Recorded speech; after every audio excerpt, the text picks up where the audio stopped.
saaxiibayaal ku soo dhawaada mar kale channelkeeni Axmed Daawud channel. Caawa waxaan doonayaa inay nafteena imtixaano isla markaana aynu isweydiino su'aalo runtii muhiim ah, aad muhiim waliba ah. Su'aalahaas oo aan isleeyahay gabar wal iyo wiil wal oo ka soo jawaaba wax nafci leh oo aad nafci u leh ayuu ka faa'iidi doonaa. Su'aalahaygan caawa aan doonayaa markaa mowduucan inaan ku bilaabaa waxa weeyaan waxaynu wada ogsoonahay in nolosha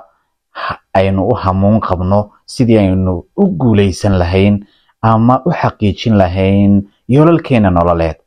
Waxaynu dhammaanteen u oomanahay ama aynu ruucle orod ugu jirnaa had iyo habeen sidii aynu u noqon lahayn kuwa ka dhaba keena ama ka jiba keena ama guulo waaweyn ka soo hooya oo mustaqbalka lagu faano waalidiin iyo walaalaba ay ku faanaan. haddaba maadaama aynu nahay dadka sidaas u dadaalaya ee had iyo habeen u taagan ka dhabaynta riyooyinkooda nololeed, ka dhabaynta ahdaaftooda nololeed, ka jibakeenka waxa ay qabanayaan marka waxbarasho, shaqo, guul, nolol, guur, wax kastoo aynu doonayno. haddaba sidaynu u noolaanaa? haddaba sidee ayaynu u noolaanaa? waxaynu kala xulanaynaa dhowr qodob oo muhiima ayaynu kala xulan doonaa, bal sida aad adigu doonayso inaad u noolaato ayaan doonayaa markaa inaynu halkaas kala soo dhex baxno isla markaana aynu halkaas ku gorfayno. xalkeena koobaad ee aan soo qaadanaya tusaalaha koobaad ee aan soo qaadanaya waxa weeyaan ka warrama haddii aynu u noolaano sida shimbirka loo yaqaano eagle-ka. sida shimbirka loo yaqaano eagle-ka haddii aynu u noolaano. oo siduu u nool yahay shimbirka eagle-ku? shimbirka eagle-ku wuxuu u nool yahay si heer sare ah, si qabweyni ay ku jirto. waxa uu u nool yahay si karaamadiisu ay sareyso mar walba. eagle-ka shimbirka la yiraahdo dabcan af Soomaali wuxuu ku noqonayaa shimbirka la yiraahdo dabcan afka qalaad waa eagle, afkeenana waxaan oran karaynaa waa shimbirka la yiraahdo gorgor. shimbirka la yiraahdo gorgorka oo aynu markaa afkeenu hooyana ugu yeedhi doono gorgor ama eagle. gorgorku haddaba waxaynu wada ogsoonahay inuu mid ka mid yahay shimbiraha caalamiga ah isla markaana aad tusaalooyin kala duwan looga qaato nolosha si markaa loogu daydo isla markaana uu noqdo tusaale cad yahay shimbirka. dabcan gorgorku siduu u nool yahay Soomaali gorgor bayn markaa ka dhigaynaa, walow shimbiraha gorgorka la yiraahdo dhowr nooc kala baxaan, kiisa ugu awooda badan la soo qaadanaynaa ee gorgorka la yiraahdo afka qalaadna lagu yiraahdo eagle. haddaba siduu u nool yahay eagle-ku? siduu u nool yahay eagle-ku yeesaashu? eagle-ku wuxuu u nool yahay si heer sare ah, si dabcan xaalado kala duwan isagoo adeegsanaya ayaa waxa uu noloshiisa ka dhigaa mid aad u heer sareysa isla markaana muddooyin dheer ayuu noolaadaa. waxaynu wada ogsoonahay eagle-ku ama gorgorku waa shimbir ku duula joog sare. wuxuu ku duulaa jooga uu ka sareeyo cirka iyo cufka hawada sare, isla markaana ugaarsigiisu waxa uu gaadhaa in masaafo dhan daruuraha dushooda intaasoo mayl ka sareysa inuu duuli karo. waxaynu wada ogsoonahay in buuraha ugu dhaadheer dunida uu dushooda duulo. sidoo kale waxaynu ognahay inuu ka qadhaabto dhulka halka ugu hooseysa, sidoo kale uu ka qadhaaban karo buuraha hoostooda, togaga dushooda, badaha guntooda inuu ka qadhaaban karo ayaynu wada ogsoonahay shimbirka eagle-ka ama shimbirka gorgorka. haddaba shimbirka gorgorku maadaama yahay shimbirka awoodda leh, ma sidiisa ayaynu u noolaanaa? dabcan waxaynu wada ogsoonahay shimbirka gorgorka la yiraahdaa inuu dabcan sidoo kale sameeyo xeelado cajiiba oo marka uu ku aag bedelanayo isla markaana uu ku nolol bedelanayo. noloshiisa waxa ku timaada xilliyada kamida shimbirka gorgorka la yiraahdo in uu gaboobo, cimri uu ku yimaado, cimrigii uu istaajiyo, kadibna uu baalashu ay ka qoyaan, baalashu ay isku dhagaan, bog iyo beerka ay iskugu yimaadaan baalashiisii uu ku duulay. waxaynu wada ognahay masaafada uu duuli jiray, awoodda uu wax ku ugaarsan jiray, guud ahaanteedba inay isqayirto ama isbedesho iyadoo markaa kusoo ururaysa inuu dabcan gurguurasho shimbirka eagle-ka la yiraahdaa isma dhiibo si kasta oo uu gaboobo si kasta oo cidiyuhu ay u qalloocsamaan si kasta oo baalasho ay beerka iyo boga isugu yimaadaan shimbirka eagle-ka la yiraahdaa isma dhiibo isagoo markaa noloshiisii ka rajo dhigaya kama rajo dhigan noloshiisa isagoon ka rajo dhigay noloshiisa waxa uu go'aan ku gaadhaa in 40kii sano uu soo noolaa uu ku darsan karo 40 sano oo kale 40 sano oo kale ayuu ku darsadaa oo sidoo ugu darsadaa waxa uu sameeyaa wax la yiraahdo geesinimo tii ugu dambeysay geesinimo ugu sareysa waxa uu awood u yeeshaa in uu horta bal meel uu ku nabad galo uu raadiyo buurtay ka dheer tahay inuu fanta ayuu isku dayaa hadii markaa uu buurta hoosteeda waqtiga uu gabowgu ugu yimaado baalashina ay halka kaga gurmaan ama ay kaga rifmaan ama ay kaga qoyaan shimbirka eagle-ka leeyahay waxa uu sameeyaa inuu dib iskugu dayo inuu dib u dhasho dib u dhalasho ayuu sameeyaa shimbirka eagle-ka leeyahay isma dhiibo haduu turaanturooyin la kulmay haday baalashii qoyeen haday cidiyihii rifmeen hadii afkii uu qalloocsamay wax ku ugaarsan jiray uu qalloocsamay kadibna isma dhiibo isagoo never give up wuxuu sameeyaa isku day labaad sidii uu u noolaan lahaa isagoo markaa go'aan ku gaara inuu mar labaad dabcan dib u tijaabiyo awoodaha rabbigiisii isagoo markaa dayacayn awoodihii la siiyay oo ahaa inuu gurguurto inuu dabcan iligiisii kolba gidaar ku qabsado kolba dhagax ku qabsado kolba geed ku qabsado qalloocna ilaa uu buurta fikteeda uga baxo si uu markaa u maareeyo noloshiisii si uu u noolaado 40 sano kale oo dambe cusub si uu u dhasho dib u dhalasho u sameeyo rebirth si uu dib ugu dhasho ayaa waxa uu sameeyaa shimbirka eagle-ka la yiraahdaa inuu dadaal u galo inuu buurta fikteeda tago marka uu buurta fikteeda tago miyuu isdhiibaa ma isma dhiibo waxa uu dib u bilaabaa inuu rifo ama uu riftam ku bilaabo uu iska guro baalashii qoy weynaaday gaboobay waxba isaga aan u soo sidin uu ka duuli kari waayba waxa uu sameeyaa intuu cidiyaha ula tago ayaa uu mid u rifa mid u jiida mid u saara isagoo damqanaya oo xanuunsanaya marka qaar dhiig ka yimaado uma joojiyo haddana isagoo miciisii cuslaaday ama gaboobay isticmaalaya ayuu baalasha mid dib u dhigaa dhulka muddo ayuu haddana sugaa si ay baalal cusub ugu soo baxaan mar labaad ayaa wuxuu sameeyaa haddana inuu dabcan cidiyihii mid u siibo wuxuu la dhacaa dhagaxyada waaweyn ee buurta dusheeda yaala ayaaba uu la dhacaa dhowr iyo 40 cisho ama dhowr bilood ayaa waxay ku qaadataa inuu cidiyihiina iska saaro iska jajabiyo iska guro dhammaan kuwii gaboobay oo dhan ayuu dibadda iska dhigaa shimbirka eagle-ka la yiraahdo ama shimbirka gorgorka la yiraahdo si uu markaa dib ugu duulo dibna uu ugu noolaado dibna uu ugu dhasho haddaba shimbirka eagle-ka la yiraahdo sida iyadoo ay tahay oo baalashii rifay ayaa waxa uu sugaa inta ay baalal cusub haddana u soo baxayaan waxa uu sugaa inay cidiyo cusub haddana ay u soo baxaan marka uu helo cidiyo cusub ayaa waxa uu haddana diyaariyaa oo uu bilaabaa inuu la dhaco afkii qalloocsamay dhagaxaanta geedaha waaweyn si uu markaa afka u jabiyo oo afkii hadii uu jabiyo maxaa u soo haray dabcan waxa uu haddana muddo dheer ku qaataa sidii uu dib ugu dhalan lahaa mici cusubna ay u soo bixi lahayd miciye cusubna ay ugu soo bixi lahaayeen si uu markaa ugu qaraab tago oo uu u shaqo tago oo uu dib ugu bilaabo duulimaadkiisa cajiibka ahaa iyo waliba noloshiisii quruxda badnayd ee ku dhisnayd sharafka iyo karaamada iyo cisiga waayo eagle-ku ma cuna wax baqtiyay haba yaraatee wax baqti kalluun baqtiyay shimbir baqtiday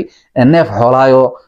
xayawaan kale uu dishooday isaga shaqadiisa maaha isaga shaqadiisa waxa inuu si heer sara u noolaado qab sara ku jira waxa uu isagu dishooday mooyaane wax kale maba taabto shimbirka eagle-ka la yiraahdo waxa dib ugu soo fiila oo dib ugu soo baxa micid dheer oo tii markaa 40 sano hore uu ku soo dagaalamayay oo kala ayaa u soo baxda kadib cidiyihii dib ay ugu soo baxaan baalashii dib uu helaa micidiisii dheerayna dib ayaa ay ugu soo baxda kadib waxa uu dib isugu diyaariyaa inuu dib u naqshadeeyo oo uu dib u cusboonaysiiyo duulimaadkiisii khatarta ahaa duulimaadkiisii oo buuraha iyo badaha ku kala jeexi jiray duulimaadkiisii xayawaanada oo dhan uu ku ugaarsan jiray ma jira xayawaan uu ka cabsado ilaa in isaga laga cabsado mooyaane shimbirka eagle-ka la yiraahdo waa shimbirka sidaas u nool dib ayuu u dhashaa 40 sano oo dambe ayaa haddana uu dib u duulaa kadibna uu ku duula xawaarihii sare masaska ayuu laayaa waxa uu laayaa sakaarooyinka waxa uu laayaa riyaha iyo ariga iyo idaha dabcan waxa uu cunaa wax kasta oo markaa isagu ugaarsan karayo ayaa uu ugaarsadaa kadibna kuma habsaamo isma dhiibo dabcan dib u dhalasho cusub ayuu sameeyaa oo qaataa go'aano waaweyn oo noloshiisa uu ku survive garaynayo xanuun badan saas ayuu ku maraa haddaba shimbirka eagle-ka sida buuraha iyo badaha iyo webiyada u dhex jeexaya waxa jira noolo kale oo aynu isagana tusaale ka dhigno waxaynu u noolaanaa markaa sida eagle-ka oo sida eagle-ka ayaynu u noolaanaa isma dhiibno markay dhibaatooyin iyo carqalada aynu dhexda ka gallo oo dib baynu nolosheena dib u dhalasho iyo dib u noolaansho ayaynu samaynaa mise halkaas ayaynu fadhiisanaayo aynu ka barooranaayo ayaynu isku dhiibnaa kadibna laynagaga dul tallaabsadaa waxaynu tusaale usoo qaadanaynaa diinka sidaad u wada taqaanaanba diinkuna waa mid ka mid a xayawaanada ilaahay abuurtay ee kownkan inagula nool ee tusaalaha fiican inoo ah maxaynu isagana ka qaadanaynaa isagana waxaynu ka qaadanaynaa diinku dabcan isagu ma leh xawaaro dheereeya mana laha awood uu samada ku kala jeexo mana laha hab uu ugaarsi waaweyn ku sameeyo oo uu noloshiisa ku difaacdo xataa ma laha iska daa inuu ugaarsiyo waaweyn sameeye hab uu isagu isku difaaco oo markaa dabiici inta badan ma jirto wax walba halis buu ugu jiraa noloshiisa wax walba halis ayay ugu jiraa diinku gaajo halis buu ugu jiraa sidoo kale in la jiiro baabuurta ay jiidho halis buu ugu jiraa in caruurta ay ku ciyaarto halis buu ugu jiraa in dad waaweyn ay dilaan halis buu ugu jiraa in xayawaano kale ay isku dayaan inay cunaan halis buu ugu jiraa diinku haddana sidaasoo ay tahay diinkuna isma dhiibo never ever give up isma dhiibo diinku waxa uu noolaadaa dabcan waxa uu noolaadaa 100 sano sidoo ku gaadha hadaba 100 sano isaguna waxa uu ku gaadhaa isagu waxa uu sameeyaa oo uu nool yahay diinku nidaam loo yaqaano masaafada yar iyo masaafada dheer isaga waa isku mid waxa uu diinku u nool yahay dabcan waxaynu wada ogsoonahay horta qisadiisa koobaad dabcan waxa uu aad wax u cunaa ama aad u nool yahay oo nolol qurux badan uu qaata xilliga guga ama xilliga roobka uu doo xilliyada uu diinku nool yahay ee uu noloshiisa survive gareynaya ama uu raadsanayo waxaynu wada ognahay xilliga jiilaalka sida diin lagu arkaa inay adag tahay waxa uu isku diyaariyaa xilliga guga inuu dhigto dhigaal fiican inuu cuntada uu helo iyo daaqa iyo cawska uu helo isla markaana uu kayd calooshiisa uu ilaahay abuurtiisa iyo awoodaha uu siiyay ka mid tahay inuu kayd fiican leeyahay sidoo kale inuu godkiisa kayd fiican dhigto si uu ugu noolaado sanadka dhan 6 bilood ee abaaraha 6 bilood iyo dheeraadka abaaraha ee dunida kale ay bas beelayso isagu dibadba uma soo baxo waayo waxa uu quutaaba cagaar iyo cuntada beeraha iyo waliba cawska qoyan sidaa darteed maadaama cuntadiisu ay go'ayso ay qallalayso dhulkuna uu ciid iyo noqonayo siigo waxa uu ku qallajistaa waa godkiisa isagoo markaa ku sabraya dhibaatadaas gaajadaas culayska soo wajahaya isla markaana beerkiisa biyo ka cabaya cawskii uu kaydsadayna sida markaa ku cunaya ama ku sii noolaanay diinka waxaynu wada ognahay inuu sabir badan yahay sidoo kale waxaynu ognahay inuu dulqaad badan yahay diinku sidoo kale waxaynu ognahay inaanu isdhiibin haba yaraatee culays kasta oo diinka soo gaara haddaba ma waxaad u noolaanaysaa sida diinka mise waxaad u noolaanaysaa sida eagle-ka labadaba adiga ayaa kala dooran kara inaad sida eagle-ka sharaf ciisi iyo waliba xawaaro sareeya iyo isku dayo waaweyn noloshaada inaad ku samayso haddii dhibaato ka hor timaadana aanad isdhiibin sidoo kale inaad u sabir badnaato sida diinka oo aad u dadaal badnaato sida diinka oo aad u socod u joogtayso noloshaada sida diinka waayo diinku waxa uu wax walba kaga awood badan yahay waa joogtaynta socodkiisa gaaban aadan u sabri karayn in yar haddii aad adigu saacada istiraahdo inta uu jaro isagu waxa uu sabraa bilooyin isbuuciyo sanado ayuu u sabraa si markaa uu gooyo wadada iyo dariiqa isla markaana uu gaadho meel qurxan oo cusub oo markaa doog iyo dareemo leh si uu gaadho intaasoo kiiloomitirna uu jaro ayaa waxa uu sabraa intaasoo bilood iyo sanada marka qaar sabirka dulqaadka adkaysiga go'aan adayga iyo waliba ku kalsoonida awoodda uu ilaahay siiyay ee yar dhinac marka si loo eego yar dhinac marka laga eegana badan ayaa uu ku sabraa kadibna waxaynu ka qaadanaynaa xeelada iyo xeelaysiga diinku inay tahay inuu leeyahay kayd fiican inuu dhigto kayd fiican inuu xilliga ka faa'iideysto dabcan cawsku qoyan yahay ama doogu uu qoyan yahay uu ka faa'iideysto xilli roobaadka sidoo kale waxaynu ka qaadanaynaa inuu noloshiisa ku faraxsan yahay marnaba aanu isdhiibin ilaa uu ka gaadhayo meesha uu doonayana uu sidaa u sii siqo maalinba maalinta ka dambaysa sabirka iyo joogtaynta waxaynu ka qaadanaynaa haddaba haddii aad u noolaanaysa sida diinka weliga waxa aad bilowda joogteen haba yaraado tallaabada aad qaadaysa haba yaraato tallaabada aad rogaysa haba yaraato isku daygaagu haba yaraado laakiin ku celcelinta iyo joogtaynta waxay keentaa in laga gaadho natiijo la yaab leh gabagabada sidaas lamida haddii aad u noolaato sida eagle-ka doorashada adiga iskale haddii aad u noolaanaysa sida diidiinkana doorashada adiga iskale labaduba watii hore loo yiri hees baa Soomaali ay tiri haadka samada duuliyo diinkuba u siman calaf sidaas darteed adiga maanta aan waxba haysan iyo maanta adiga wax haysta labaduba u siman calaf ka wax haysan iyo ka haysta ka qorshe fiican haya iyo kaan hayn ee wali diyaarin ka isbedelka u socda iyo kaan wali u dhaqaaqin ka doonaya inuu guuleysto iyo ka rajo dhigay labaduba u siman calaf sidaa darteed u noolow sida diidiinka ama u noolow sida shimbirka eagle ka leeyahay gorgorka